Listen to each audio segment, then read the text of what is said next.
Okay, we've got a really fascinating source on the table. It's a devotional entry from Rhapsody of Realities by Pastor Chris, and it tackles one of those phrases that I think we all think we know. Blessed are the poor in spirit, Matthew 5:3. Exactly. And, if you just stop someone on the street, they'd probably say it means being humble because you don't have a lot of money. Right. Living simply, maybe not having much confidence, that kind of thing. But looking at this text, that's not just a little off. It's a complete misinterpretation, according to this author. It really is.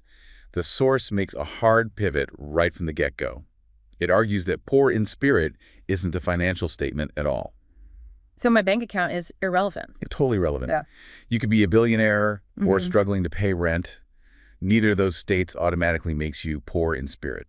Which feels like a paradox, doesn't it? Because the text explicitly talks about someone surrounded by abundance with beautiful possessions. That person looks rich. And they might be. Yeah. But it's about redefining the relationship with those possessions.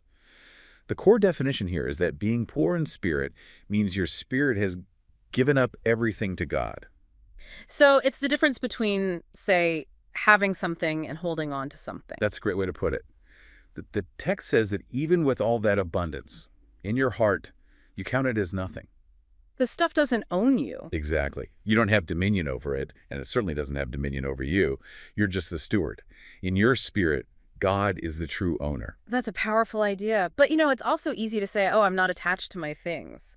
The author includes a kind of test here that I found pretty confronting. The offering test, yeah. Yeah. It asks, what if the Spirit of God told you to give everything you own as an offering right now? Your house, your car, your savings.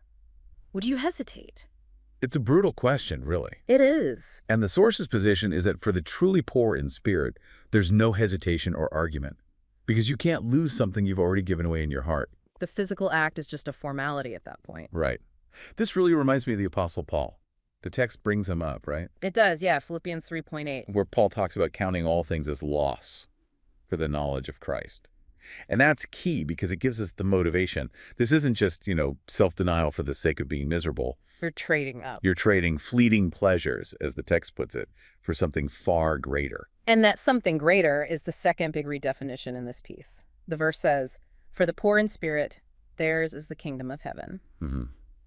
And we hear kingdom of heaven and we think clouds, harps, the afterlife. Pearly gates. But the author corrects that immediately.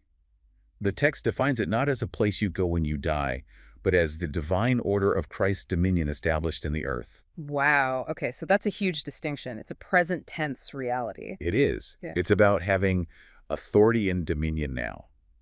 And the logic the source lays out is really tight on this point. How so? It argues that you only get to wield the authority of that kingdom if you aren't tied down by the world's systems. So because these people have already relinquished ownership of their lives, They become the perfect conduits. They're the ones who can dispense the glories of the kingdom here on earth. so the emptiness of self is actually a prerequisite for the fullness of power? Is that it? That's a perfect summary. You can't manifest heaven's reality if you're being dominated by earth's reality, by your possessions, your status, your ambitions. It just completely flips the script. We're taught that acquiring things gives us power, gives us security. This argues the opposite, that letting go is where the real power is. It's the ultimate trade-off, isn't it? You give up ownership, and in return, you gain dominion.